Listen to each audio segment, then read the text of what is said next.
114 ದೇಶಗಳ ಶಾಲಾ ಮಕ್ಕಳಿಗೆ ಮೊಬೈಲ್ ಬಳಕೆ ಪೂರ್ತಿ ಬ್ಯಾನ್ ಮಾಡಲಾಗಿದೆ. ದುಷ್ಪರಿಣಾಮ ಕಾರಣ ನಿಷೇಧ ಹೇರಲಾಗಿದೆ. ಯುನೆಸ್ಕೋ ಇದಕ್ಕೆ ಸಂಬಂಧಪಟ್ಟಂತೆ ವರದಿ ಮಾಡ್ತಾ ಇದೆ. ಕರ್ನಾಟಕದ ಮಕ್ಕಳಿಗೂ ಜಾಲತಾಣವನ್ನು ನಿಷೇಧ.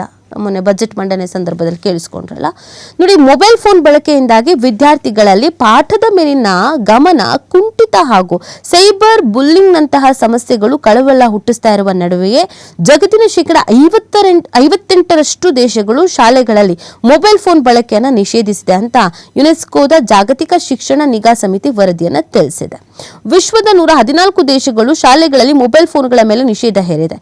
ಇದು ಪ್ರಪಂಚದಾದ್ಯಂತ ಶೇಕಡ 58% ದೇಶಗಳ ಪ್ರತಿನಿಧಿಸ್ತಾ ಇದೆ.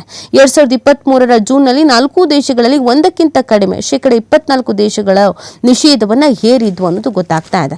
ಇನ್ನು ನಮ್ಮ ಕರ್ನಾಟಕದ ವಿಚಾರಕ್ಕೆ ಬರೋದಾದ್ರೆ ಕರ್ನಾಟಕ ಸರ್ಕಾರ ಕೂಡ 16 ವರ್ಷದೊಳಗಿನ ಮಕ್ಕಳಿಗೆ ಸಾಮಾಜಿಕ ಜಾಲತಾಣ ಬಳಕೆ ನಿಷೇಧ ಮಾಡುವ ಕುರಿತು ಇತ್ತೀಚೆಗೆ ಬಜೆಟ್ನಲ್ಲಿ ಪ್ರಸ್ತಾಪ ಮಾಡಿತ್ತು. ಮಕ್ಕಳಿಗೆ ಪೂರ್ಣ ಮೊಬೈಲ್ ನಿಷೇಧಿಸುವ ಕೆಲವೊಂದು ಸಮಸ್ಯೆಗಳಿಗೆ ಕಾರಣವಾಗುವ ಹಿನ್ನೆಲೆಯಲ್ಲಿ ರಾಜ್ಯ ಸರ್ಕಾರ ಮಕ್ಕಳಿಗೆ ಜಾಲತಾಣ ಬಳಕೆ ನಿಷೇಧಿಸುವ ಬಗ್ಗೆ ಘೋಷಣೆ ಮಾಡಿತ್ತು. ಈ ಮೂಲಕ ಇಂತಹ ನಿರ್ಧಾರ ಕೈಗೊಂಡ ದೇಶದ ಮೊದಲ ರಾಜ್ಯವಾಗಿ ಹೊರಹೊಮ್ಮಿತ್ತು. ಬಳಿಕ ತೆಲಂಗಾಣ ಸರ್ಕಾರ ಕೂಡ ಇಂಥದ್ದೇ ಘೋಷಣೆಯನ್ನು ಮಾಡಿತ್ತು. ಸೊ ಮಕ್ಕಳುಗಳು ಮೊಬೈಲ್ ಯೂಸ್ ಮಾಡ್ತಾ ಇರೋದು, ಮೊಬೈಲಿಗೆ ಅಡಿಕ್ಟ್ ಆಗ್ತಾ ಇರೋದು, ಇದರಿಂದ ಸಮಸ್ಯೆಗಳು ಜಾಸ್ತಿ ಆಗ್ತಾ ಇದೆ, ಓದಿನ ಬಗ್ಗೆ ಕಾನ್ಸಂಟ್ರೇಷನ್ ಮಾಡ್ತಾ ಇಲ್ಲ, ಬೇರೆ ಬೇರೆ ಥರದ ಪ್ರಾಬ್ಲಮ್ ಆಗ್ತಾ ಇದೆ ಅಂತ ಈ ಥರದ ನಿರ್ಧಾರಗಳನ್ನು ಕೈಗೊಳ್ಳಲಾಗ್ತಿದೆ. ಕಾರಣ ಯಾಕೆ ಅಂದರೆ ಮಕ್ಕಳೇ ನಮ್ಮ ದೇಶದ ಬಲ, ಶಕ್ತಿ, ಮುಂದಿನ ಯೂತ್ಸು ಅವ್ರ ಕೈಯಲ್ಲೇ ಈ ದೇಶ ಇದೆ. ಹಾಗಾಗಿ ಅವರ ಗಮನ ಆಕ್ಟಿವಿಟೀಸ್ ಬೇರೆ ಕಡೆ ಫೋಕಸ್ ಆಗಬಾರ್ದು, ಎಜುಕೇಷನ್ ಬಗ್ಗೆ ಇರಬೇಕು ಅನ್ನುವಂಥ ಕಾರಣಕ್ಕೆ ಈ ಥರದ ನಿರ್ಧಾರಗಳನ್ನು ಕೈಗೊಳ್ಳಲಾಗ್ತಾ ಇದೆ.